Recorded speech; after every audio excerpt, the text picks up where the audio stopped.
Hello dear student. तो चलिए आज हम सब बात करते हैं बायोलॉजी के चैप्टर जीव जनन कैसे करता है। इससे संबंधित जितने भी महत्वपूर्ण ऑब्जेक्टिव प्रश्न बनते हैं इनको हम सब बात करते हैं। तो डियर स्टूडेंट, अगर आप चाह रहे हो कि इस चैप्टर से एग्जाम में जितने भी प्रश्न आए उसको आसानी से हल कर पाओ तो आप मेरे वीडियो को अंत तक जरूर देखें। तो चलते हैं पहला प्रश्न पे बात करते हैं।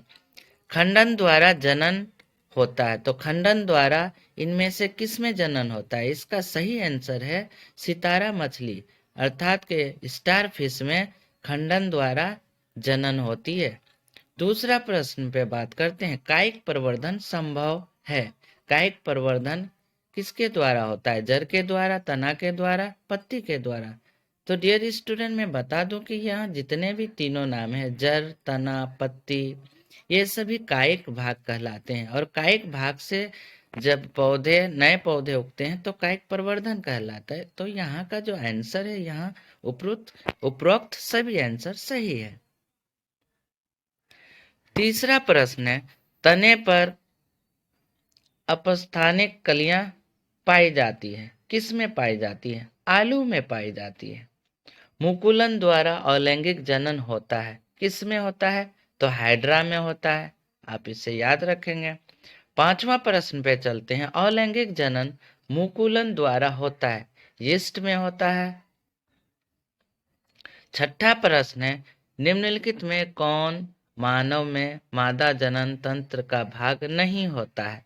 अंडाशय, गर्भाशय, शुक्रवाहिका या फिर डिंब वाहिनी। तो यहाँ ऑप्शन सी सही है, शुक्रवाहिका। शुक्रवाहिका मानव में मादा जनन तंत्र का भाग नहीं है, ये पुरुष जनन भाग है शुक्रवाहिका। सातवां प्रश्न है, पराग कोश में होते हैं। पराग कोश में पराग कण होते हैं। आप इसे याद रखेंगे। आठवां प्रश्न है, गतिशील जनन कोशिका को नर युग्मक तथा जिस जनन कोशिका में भोजन का भंडारण संचित होता है उसे क्या कहते हैं? उसे मादा युग्मक कहते हैं।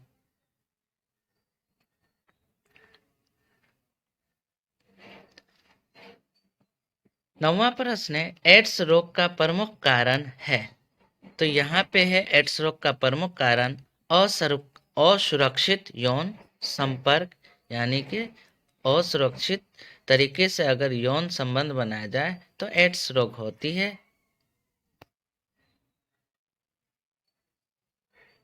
10वां प्रश्न है, पंखुड़ियों का रंग अधिकतर कैसी होती है? हरा होती है। फूल का कौन सा भाग फल में बदलता है? तो अंडाशय। अंडाशय जो फूल का भाग होता है वो फल में बदल जाता है। 12वां प्रश्न है, पराग नलिका का बीजांड की ओर वृद्धि करना किस प्रकार का अनुवर्तन से संबंधित है? तो यहाँ पे जो अनुवर्तन है रसायन अनुवर्तन। तो रसायन अनुवर्तन के द्वारा पराग नलिका का बीजांड की ओर वृद्धि की जाती है, वृद्धि होती है। तो डियर स्टूडेंट, यहाँ पे मैं बात कर दूं कि प्रकाश के द्वारा अगर किसी भी प्रकार का परिवर्तन होता है तो प्रकाश अनुवर्तन होता है। और गुरुत्वाकर्षण बल के कारण अगर हो तो गुरुत्वानुवर्तन होता है। और जल के कारण हो तो जल के कारण मैं बता दूं, किसी भी पेड़ का जड़ जो होता है जल की ओर ही ज्यादा मुड़ जाती है, तो ये जलानुवर्तन होता है। चलते हैं 13वां प्रश्न पे बात करते हैं। भ्रूण को माँ के रुधिर से ही पोषण मिलता है, इसके लिए एक विशेष संरचना होती है जिसे कहते हैं। तो जो संरचना होती है डियर स्टूडेंट, उसे प्लेसेंटा कहते हैं। तो याद रखेंगे आप, इसी के द्वारा भ्रूण को पोषण मिलती है माँ के रुधिर से। 14वां प्रश्न है, निम्नलिखित में कौन पुनरुद्भवन का उदाहरण है? तो यहाँ पे पुनरुद्ध जो नियम है डियर स्टूडेंट, ये हाइड्रा में होता है। यहाँ पे आप याद रखेंगे। 15वां प्रश्न है, पुंकेसर पुष्प का कौन सा जनांग है? ये पुंकेसर जो होता है ये नर भाग होता है और स्त्री केसर ये मादा भाग होता है। इसे भी आप याद रखेंगे। पुरुषों में यौनारंभ के लक्षण इनमें से कौन है? दाढ़ी और मूंछ का उगना, कंठ का फूलना, मांसपेशियां का उभर आना। तो डियर स्टूडेंट, यहाँ पे जितने भी ऑप्शन है सभी ऑप्शन सही है, तो इसलिए ऑप्शन डी यहाँ पे होगा, ये सभी। स्त्रियों में यौनारंभ के लक्षण कौन है? तो यहाँ पे सभी ऑप्शन सही है। स्तनों की वृद्धि, नितंबों का उभरना, रजोधर्म का प्रारंभ होना, ये सभी स्त्रियों को यौनारंभ के लक्षण हैं। 18वां प्रश्न पे बात करते हैं। मनुष्य में नर जननांग निम्नलिखित में से कौन सा है? वृषण, शुक्रवाहिका, मूत्रमार्ग, ये सभी जो अंग यहाँ पे नाम है ये सभी मनुष्यों में जननांग है, यानी कि पुरुषों के लिए। 19वां प्रश्न है, शुक्राणुओं का मोचन कहाँ होता है? शुक्रवाहिका में होता है। 20वां प्रश्न है, स्त्री में अंडाशय की संख्या कितनी होती है? तो अंडाशय की संख्या 2 होती है, जिसे हम सब इंग्लिश में ओवेरी कहते हैं। 21वां प्रश्न है, मनुष्य में निषेचन के फलस्वरूप बनता है, युग्मनज बनता है। तो डियर स्टूडेंट, इसे जायगोट भी बोलते हैं हम सब। तो युग्मनज जो होते हैं, मादा युग्मनज जो होते हैं ये अंडाणु होते हैं और पुरुष जो होता है ये शुक्राणु होता है, इसे भी याद रखेंगे। वृषण में बने शुक्राणु संचित होता है, कहाँ पे संचित होता है, कहाँ पे जमा होता है? तो यह अधिवृषण में जमा होते हैं। 23वां प्रश्न है, वैसे परिवर्तन जो जीवों के नियंत्रण से बाहर होते हैं क्या कहलाता है? निकेत कहलाते हैं। 24वां प्रश्न है, एक लिंगी पुष्प का उदाहरण है? पपीता। पपीता का जो फूल होता है डियर स्टूडेंट, ये एक लिंगी होते हैं। 25वां प्रश्न है, मानव जनन अंग किस आयु में परिपक्व एवं क्रियाशील होता है? ये 18 वर्ष की उम्र में पूर्ण रूप से परिपक्व और क्रियाशील हो जाते हैं। 26वां प्रश्न है, शुक्राणु का निर्माण होता है? तो शुक्राणु का निर्माण वृषण में होता है। 27वां प्रश्न है, लिंग गुणसूत्र का पूर्ण जोड़ा पाया जाता है? तो स्त्री में पाया जाता है।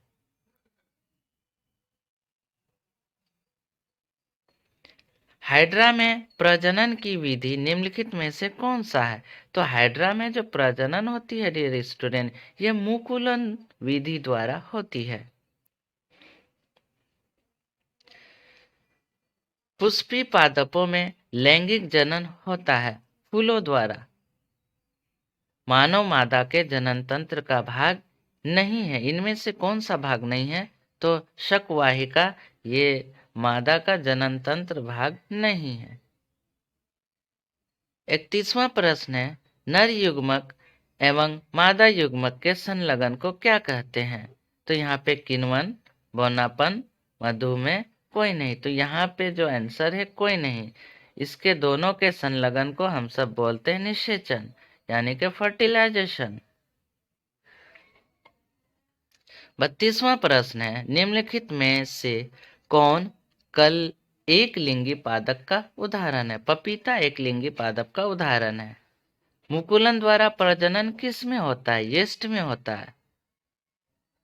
फूलों में नर प्रजनन तंत्र का एक अंग कौन सा है? पुंकेसर। द्विखंडन होता है, अमीबा में होता है। निम्नलिखित में से किस जीव में बहुविखंडन होता है? ये मलेरिया परजीवी में बहुविखंडन होता है। बरायोफाइलम के कौन से भाग में कायिक प्रवर्धन होता है? तो पत्तियों में होता है। बरायोफाइलम एक ऐसा पौधा होता है जिसकी पत्तियों से जड़नुमा छोटी पत्तियां निकलती है, गिरती है, फिर से नया पौधा निकल आता है। मानव मादा में निषेचन होता है, फैलोपिन नलिका में निषेचन होता है। तने द्वारा कायिक प्रवर्धन होता है, तो किस में होता है? पुदीना के पौधे में, हल्दी के पौधे में, अदरक के पौधे में। तो यहाँ जितने भी ऑप्शन है सभी ऑप्शन सही है। इनमें कायिक प्रवर्धन तने द्वारा ही होता है। 40वां प्रश्न है, पुष्प का कौन सा भाग परागकण बनाता है? पुंकेसर। 41वां प्रश्न है, गन्ना, गुलाब, अंगूर के कृषि में किस जनन विधि का उपयोग किया जाता है? कायिक प्रवर्धन विधि का प्रयोग किया जाता है। ऑप्शन बी सही है। 42वां प्रश्न है, मादा जनन तंत्र में दोनों अंडवाहिकाएं संयुक्त होकर एक लचीली थैलीनुमा संरचना का निर्माण करता है, जिसे किस नाम से जाना जाता है? तो गर्भाशय। माँ के रुधिर से पोषण मिलता है भ्रूण को। मानव मादा में गर्भकाल का समय होता है 9 महीना। ऋतुस्राव या फिर रजोधर्म का समय होता है 2 से 8 दिन तक। निषेचन क्रिया के पश्चात युग्मनज में क्या बनता है? भ्रूण बनता है। अगर निषेचन होगी उसके बाद भ्रूण का निर्माण होता है। वह प्रक्रम जिसके द्वारा जीव अपने जैसी संतान की उत्पत्ति करती है उसे जनन कहते हैं। जनन कितने प्रकार के होते हैं? जनन 2 प्रकार के होते हैं, एक लैंगिक जनन और दूसरा अलैंगिक जनन। निम्न में कौन अलैंगिक जनन की विधि है? विखंडन, मुकुलन, बीजाणु जनन, ये सभी अलैंगिक जनन के उदाहरण हैं, इसलिए यहाँ पे डी ऑप्शन सही ऑप्शन है। 50वां प्रश्न है, किस प्रकार के जनन में जनक के शरीर से कलियां निकलती है? मुकुलन विधि में। पराग कोश में पाए जाते हैं, परागकण पाए जाते हैं। स्त्री केसर के आधारीय भाग को कहते हैं, क्या कहते हैं? अंडाशय कहते हैं। पुंकेसर के अग्रभाग को कहते हैं परागकोश। निषेचन की क्रिया किस जीव में मुख्यतः होती है? पुष्पीय पादप एवं जंतुओं में। निषेचन के फलस्वरूप अंडाशय की दीवारें बनाती हैं, फल बनाती हैं।